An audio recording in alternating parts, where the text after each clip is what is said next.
I love the idea that the movie's set in Paris and in the French countryside. It's just such a rich area of design and history. The limestone buildings are just everywhere with the tin roofs and the granite streets, and it creates this uniform appearance so that when something punctuates that, you really notice. You know, you'd see these bright red banners or these awnings across cafes, and they just really grabbed your eye, and they were just really appealing. There's a little bit of an upstairs downstairs thing going on, where up above Paris, beautiful, and then down below, and that's kind of the rat world. A little cold and a little wet and a little foggy and a little dank. Always in the shadows, always in attics or in places where humans can't go. Another key visual element was Gusteau's. The facade and the dining room are really designed to make it look like the greatest French restaurant on earth. The kitchen is very much neutral tones, very subtly colored. The walls are tile, the floor is tile, the stoves are black. It's designed to make the food look great, but also the copper pots look great in this environment, and the chef's skin tones look great.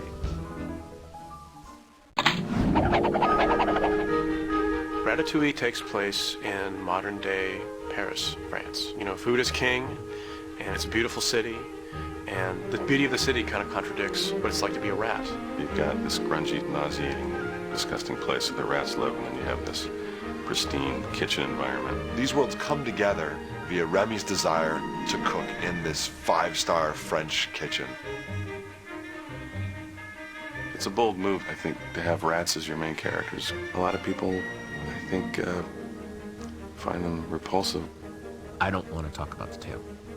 What about my adorable peach fur-covered little ears? You know, no one ever asked rats about that. For us, it's a matter of doing a lot of reference, really. It's looking at a lot of real rat footage. People have brought in their pet rats, which at first we were a little afraid of, because again, rats are a little like, ugh, rats. But now we've actually got our own rats in the animation department, and they're endlessly entertaining. And we've been videoing those rats and looking at that footage. Not necessarily copying it, but taking the spirit of what makes a rat, how quickly they move, and all of the little fidgety traits. Our main character, Remy, he has this amazing sense of smell. And he picks out the food that all the rats in the tribe can eat. But Remy is very interested in fine food. He wants to be a five-star French chef. The rats are traditionally kind of takers. They're hiding, they're sneaking, they're stealing little things, and the chefs are givers. They're creating things and presenting them to people, and Remy is a real giver.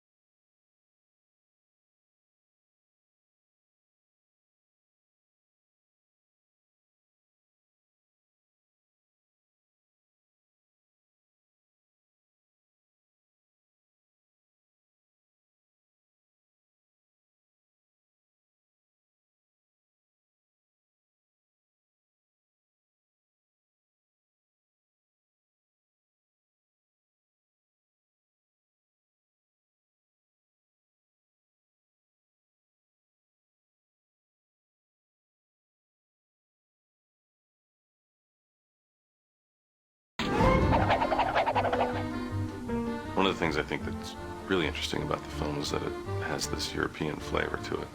The art department on this film spent a lot of time studying French faces and French culture. To find out what makes French people move and act and talk, etc., like French people. And actually the shoulders are much more involved, and it's a little more all-body inclusive language. We're working on doing our homework to be a little more authentic with some of the gestures, especially with the chefs.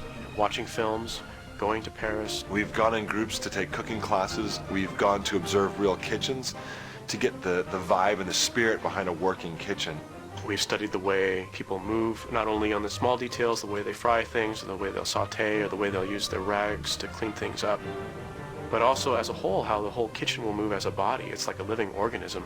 It really is this choreography, this dance, that everybody has their spot, and they're all doing their thing, but they're all doing it together.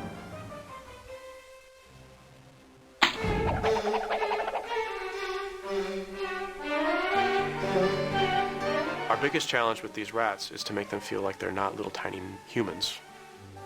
So in order to do that, we looked to the real rat's anatomy. There's a lot of mass between where their skeleton is and where their skin is. So what you get is kind of this blob of this animal that can change shape almost. They can squish themselves up and stretch themselves out. And so we call that sort of the squishiness. And we've been working really hard to keep these characters squishy. And I think that's what's going to make this movie what it is. It's that combination of really strong heart with a little layer of silliness on top of it. Because it is a rat who wants to cook. And we're going to have a lot of fun with that.